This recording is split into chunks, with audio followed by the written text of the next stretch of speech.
ಗುರೂಜಿಯವರಿಗೆ ಹಾಗೂ ವೇದಿಕೆಯಲ್ಲಿರುವ ಎಲ್ಲರಿಗೂ ಕೂಡ 79ನೇ ಸ್ವತಂತ್ರ ದಿನದ ಶುಭಾಶಯಗಳು. ಇದು ಒಬ್ಬೊಬ್ರು ಒಂದೊಂದು ಹಬ್ಬಗಳನ್ನ ಒಂದೊಂದು ಧರ್ಮದವರು ಆಚರಿಸ್ತಾರೆ. ನಾವೆಲ್ಲರೂ ಒಂದೇ ಎಂದು ಆಚರಿಸುವ ಹಬ್ಬವೇ ಈ ನಮ್ಮ ರಾಷ್ಟ್ರೀಯ ಹಬ್ಬ.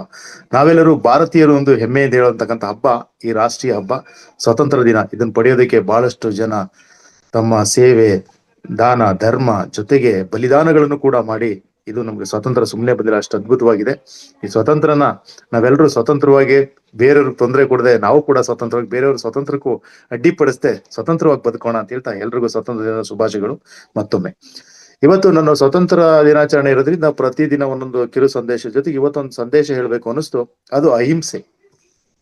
ಅಹಿಂಸೆ ಬಗ್ಗೆ ಮಾತಾಡೋಣ ಅನ್ನಿಸ್ತು. ಅಹಿಂಸೆ ಅಂದ್ರೆ ಏನು? ಫಸ್ಟ್ ಈ ಅಹಿಂಸೆಯಿಂದ ಆಗತಕ್ಕಂಥ ಅನುಕೂಲಗಳೇನು? ಈ ಹಿಂಸೆಗೂ ಅಹಿಂಸೆಗೂ ಇರೋ ವ್ಯತ್ಯಾಸ ಏನು? ಹಿಂಸೆ ಅಂದ್ರೇನು, ಅಹಿಂಸೆ ಅಂದ್ರೇನು? ಈ ಅಹಿಂಸೆಯಿಂದ ಏನೆಲ್ಲ ಅನುಕೂಲಗಳಾಗುತ್ತೆ, ಈ ಹಿಂಸೆಯಿಂದ ಏನೆಲ್ಲ ಅನಾನುಕೂಲಗಳಾಗುತ್ತೆ ಅದ್ರ ಬಗ್ಗೆ ಒಂದ್ 2 ನಿಮಿಷ ಹೇಳಕ್ ಇಷ್ಟಪಡ್ತೀನಿ. ಅಹಿಂಸೆ ಅಂದ್ರೆ ನಾವ್ ಯಾರಿಗೂ ಹಿಂಸೆ ಕೊಡದೇ ಇರೋದೇ ಅಹಿಂಸೆ. ಈ ಅಹಿಂಸೆ ಅಂದ ತಕ್ಷಣ ನಮ್ಗೆ ಟಕ್ಕಂತ ಬರೋದು ಪ್ರಾಣಿ ಹಿಂಸೆ ಕೊಡ್ತೀವಲ್ಲ, ನಾವೆಲ್ಲರೂ ಅಹಿಂಸಾವಾದಿಗಳು, ನಾನ್ ವೆಜ್ ತಿನ್ನಲ್ಲ, ಅದಕ್ಕೆ ಅಹಿಂಸೆ ಅಂತ ಹೇಳ್ತೀವಿ ಅಲ್ಲ, ಸಾಮಾನ್ಯವಾಗಿ ಅಂತೀವಿ. ಇಷ್ಟು ಮಾತ್ರ ನಮ್ಗೆ ಗೊತ್ತಿದೆ ಅಂತ ನಾನು ಅನ್ಕೋತೀನಿ. ಈಗ ಅಹಿಂಸೆ ಅಂದ ತಕ್ಷಣ ನಮ್ಗೆ ಬರೋದು ಮಹಾತ್ಮ ಗಾಂಧೀಜಿಯವರು ನೆನಪಿಗೆ ಬರ್ತಾರೆ ಟಕ್ ಅಂತ. ಈಗ ನಾವು ಅಹಿಂಸೆ ಎಷ್ಟು ಪವರ್ಫುಲ್ ವೆಪನ್ ಅಂತ ನಾವು ತಿಳ್ಕೊಬಹುದು ಅಂತ ಹೇಳಿದ್ರೆ, ನಮ್ಮ ದೇಶಕ್ಕೆ ಸ್ವತಂತ್ರ ಬರೋದಕ್ಕೆ ಎಷ್ಟು ಲಕ್ಷಾಂತರ ಜನ ತಮ್ಮ ಪ್ರಾಣವನ್ನ ಬಲಿದಾನ ಮಾಡಿದ್ದಾರೆ. ಏನೆಲ್ಲ ಮಾಡಿದ್ರು, ಮಂದಗಾಮಿಗಳು, ಉಗ್ರಗಾಮಿಗಳು, ಹೋರಾಟಗಾರರು ಎಲ್ಲ ಏನೆಲ್ಲ ಮಾಡಿದ್ರು. ಆದ್ರೆ ಬ್ರಿಟಿಷರ್ನ ಗೆದ್ದಿದ್ದು ಒಂದು ಅದ್ಭುತವಾದ ವೆಪನ್ ಅಂತ ಹೇಳಿದ್ರೆ ಅದು ಅಹಿಂಸಾ ಮಾರ್ಗ ಅಂತ ಹೇಳಿ ತಪ್ಪಾಗಲಾರದು. ನಿಮ್ಗೆ ಮಹಾತ್ಮ ಗಾಂಧೀಜಿಯವರು ಮುಂಚೂಣಿಯಲ್ಲಿ ಇರ್ತಾರೆ. ಅಂದ್ರೆ ಅವರ ಮುಂದಾಳತ್ವ ನಾಯಕತ್ವದಲ್ಲಿ ಈ ಅಹಿಂಸಾ ಮಾರ್ಗವನ್ನ ಅವರು ಅನುಸರಿಸ್ತಾರೆ. ಬ್ರಿಟಿಷರ ಹತ್ರ AK-47 ಎಂತೆಂತ ಗನ್ನು, ಬಂದೂಕುಗಳು ಏನೆಲ್ಲ ಇದ್ದೋ. ಆದ್ರೆ ಗಾಂಧೀಜಿ ಎಂತ ಸಣಕಲ ದೇಹ ನೋಡಿದ್ರೆ, ಎಷ್ಟೊಂದು ಸಣಕಲ ದೇಹ.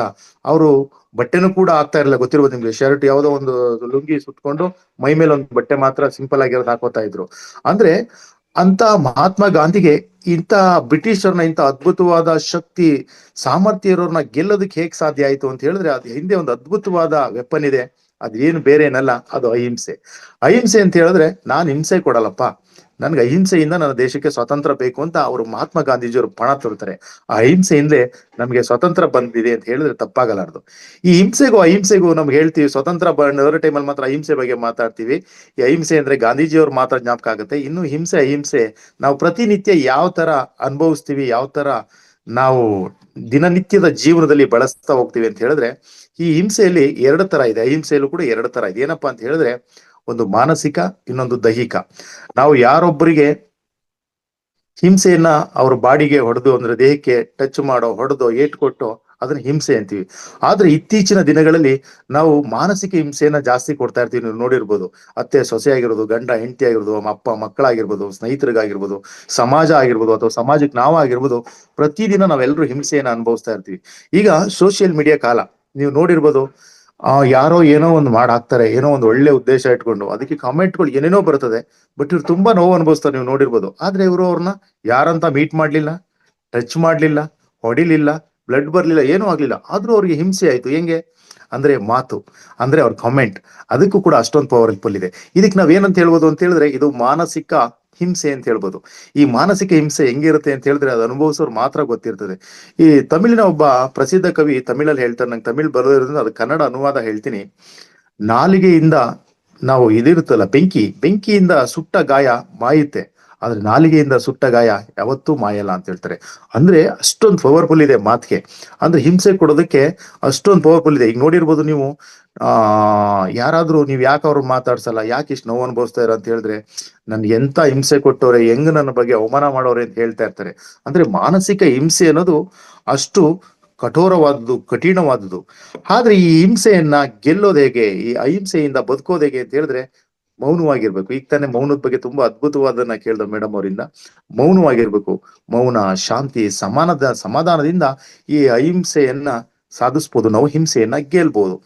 ನಮ್ಗೆ ಮಹಾತ್ಮ ಗಾಂಧೀಜಿ ಇರ್ಬೋದು, ಬಸವ ಇರ್ಬೋದು, ಬಸವಣ್ಣನ ಇರ್ಬೋದು, ಅಂಬೇಡ್ಕರ್ ಇರ್ಬೋದು, ಬುದ್ಧ ಇರ್ಬೋದು, ಇವರೆಲ್ಲ ಅಹಿಂಸವಾದಿಗಳು. ಈ ಪ್ರಪಂಚ ಎಲ್ಲಿಗಂತ ಈ ಭೂಮಿ ಇರ್ತದೋ ಅಲ್ಲಿ ತನಕ ಅವರ ಹೆಸರು ಶಾಶ್ವತ. ಯಾಕಪ್ಪ ಅಂತ ಹೇಳಿದ್ರೆ ಇವರೆಲ್ಲ ಅಹಿಂಸಾವಾದಿಗಳು. ನೀವು ಒಂದು ಕಥೆಯನ್ನ ಕೇಳಿರ್ಬೋದು.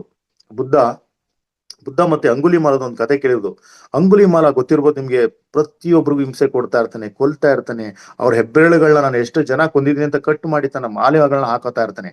ಆ ಮಾರ್ಗದಲ್ಲಿ ಬುದ್ಧ ಬರ್ತಾ ಇರ್ಬೇಕಾದ್ರೆ ಬುದ್ಧನಿಗೂ ಕೂಡ ಎದುರಿಸ್ತಾನೆ. ಆದ್ರೆ ಆ ಬುದ್ಧನ ಅಹಿಂಸಾ ಮಾರ್ಗಕ್ಕೆ ಸೋತಿ ಶರಣಾದಿ ಅವನ್ ಏನೆಲ್ಲ ಆದ ನಾವೆಲ್ಲ ತಿಳ್ಕೋದು. ಅಂದ್ರೆ ಅಹಿಂಸೆಗೆ ಅಂತ ಪವರ್ಫುಲ್ ಇದೆ.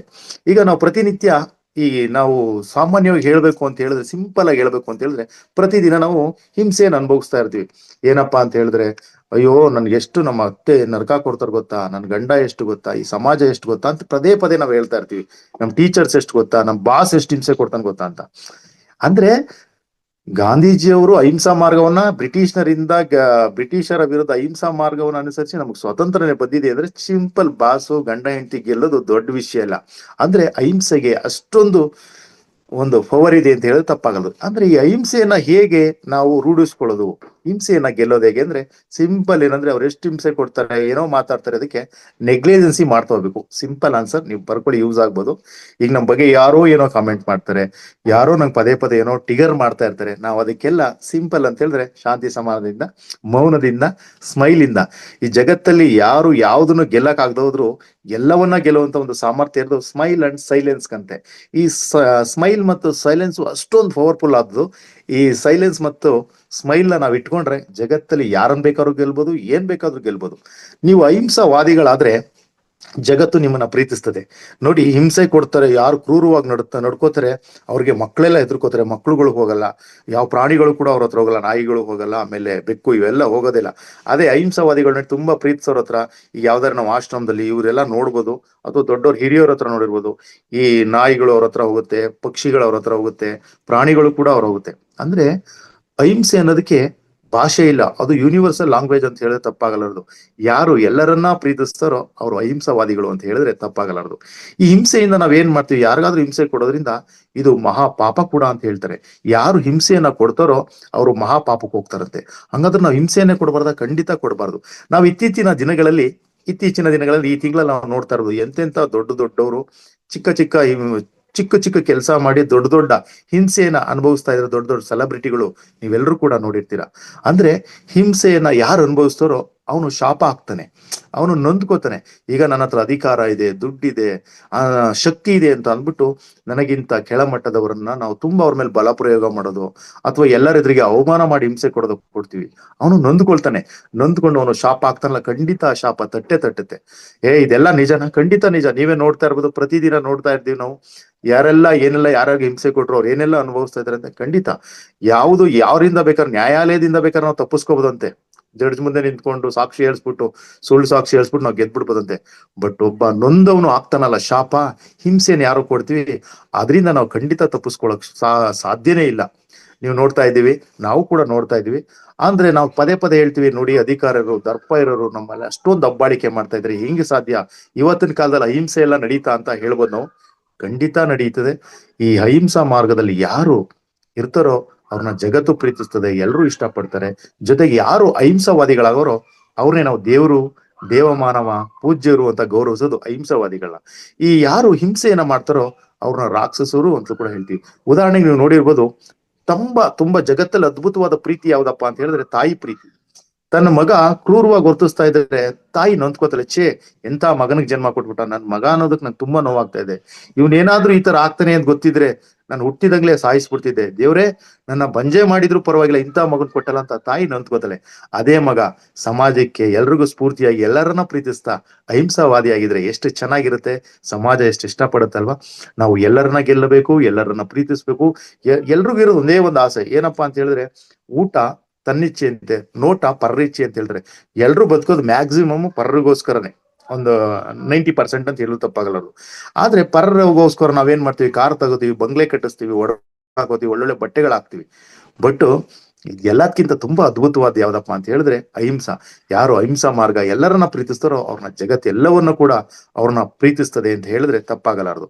ಈ ಅಹಿಂಸೆಯಿಂದ ಏನೆಲ್ಲ ಒಳ್ಳೇದಾಗ್ತು, ನಮ್ ದೇಶಕ್ಕೆ ಸ್ವತಂತ್ರ ಬಂತು, ನಾವು ಎಲ್ಲಾರನ್ನೂ ಇಷ್ಟಪಡ್ತೀವಿ, ನಮ್ಮನ್ನೆಲ್ಲಾರು ಇಷ್ಟಪಡ್ತಾರೆ, ಫ್ಯಾಮಿಲಿಲಿ ಗೆಲ್ಬೋದು, ಎಲ್ಲಾರನ್ನೂ ಗೆಲ್ಬೋದು ಅಂತ ನಾನು ಹೇಳಕ್ ಇಷ್ಟಪಡ್ತೀನಿ. ಮೊದಲು ನಾನೊಂದು ಮಾತು ಹೇಳಿದೆ, ಈ ಬಾಸ್ ಹಿಂಸೆ ಕೊಡ್ತಾನೆ ನಮ್ಮ ಮನೇಲಿ, ಇದು ನೀವು ಸುಮ್ಮನೆ ಹಂಗೆ ಅಬ್ಸರ್ವ್ ಮಾಡ್ತಾ ಹೋಗಿ. ಒಂದು ಸರಿ ಹಿಂಸೆ ಕೊಡ್ತಾರೆ, 2 ಸರಿ ಹಿಂಸೆ ಕೊಡ್ತಾರೆ, ನೀವು ಅದನ್ನ ಕಾಮನ್ ಆಗಿ ನೆಗ್ಲೆಕ್ಟ್ ಮಾಡಿ ಅವ್ರು ಆರಾಮ್ ಅವರೇ ಸುಮ್ಮನೆ ಆಗ್ಬಿಡ್ತಾರೆ. ಇವ್ನು ಸರಿ ಬಿಡಪ್ಪ, ನಾನೇ ಸರಿ ಹೋಗ್ಬಿಡ್ಬೇಕು ಅಂತಾರೆ. ಗಾಂಧೀಜಿಯವರು ಒಂದ್ ಕಡೆ ಒಂದ್ ಮಾತು ಹೇಳ್ತಾರೆ. ಗಾಂಧೀಜಿಯವರು, ನೀವು ಅಷ್ಟೊಂದು ಹಿಂಸೆ ಕೊಡ್ತಾವ್ರಲ್ಲ, ನಿಮ್ಗೆ ಏನು ಅನ್ಸಲ್ವಾ ಅಂತ ಹೇಳಿದಾಗ ಗಾಂಧೀಜಿಯವರು ಹೇಳ್ತಾರೆ, ಒಂದ್ ಕೆನ್ನೆ ಹೊಡೆದ್ರೆ ಇನ್ನೊಂದ್ ಕೆನ್ನೆ ತೋರಿಸು ಅಂತ. ನೀವು ಸುಮ್ನೆ ಇದು ಅಬ್ಸರ್ವ್ ಮಾಡಿ. ಏನು ಒಂದ್ ಕೆನ್ನೆ ಹೊಡೆದ್ರೆ ಇನ್ನೊಂದ್ ಕೆನ್ನೆ ತೋರ್ಸಕ್ ನಾವು ಗಾಂಧಿ ಕಾಲದಲ್ಲಿ ಇದೀವ ಅಂತ ಹೇಳ್ಬೋದು. ಈ ಒಂದ್ ಕೆನ್ನೆ ಹೊಡೆದಾಗ ಇನ್ನೊಂದ್ ಕೆನ್ನೆ ತೋರ್ಸೋದ್ರಿಂದ ನೋಡ್ಕೊಳ್ಳಿ, ಯಾರೋ ನಮ್ಗೆ ಹೊಡೆದ್ ಬಿಡ್ತಾರೆ ಅನ್ಕೊಳ್ಳಿ, ಈ ಕಡೆಗೆ ಹೊಡೆದ್ ಬಿಡೋಣ ಆಗ ಅವನಿಗೆ ತಲೆ ಕೆಟ್ಟಿದೆ, ಥೂ ನನ್ ಎಂತ ತಪ್ಪು ಮೂರ್ಖನಾಗ್ಬಿಟ್ನಪ್ಪ ಅಂತ ಅವನಿಗೆ ಅರಿವಾಗುತ್ತೆ. ಅಂದ್ರೆ ಈ ಅಹಿಂಸೆಗೆ ಅಷ್ಟೊಂದು ಶಕ್ತಿ ಇದೆ. ಉದಾಹರಣೆಗೆ ನೀವು ನೋಡ್ಬೋದು, ಈಗ ನಮ್ಮ ಲೈವ್ ಆಗಿ ಹೇಳ್ಬೇಕು ಅಂತ ಹೇಳಿದ್ರೆ ಗುರುಗಳ ಜೊತೆ ನಾವು ನೋಡ್ಬೋದು.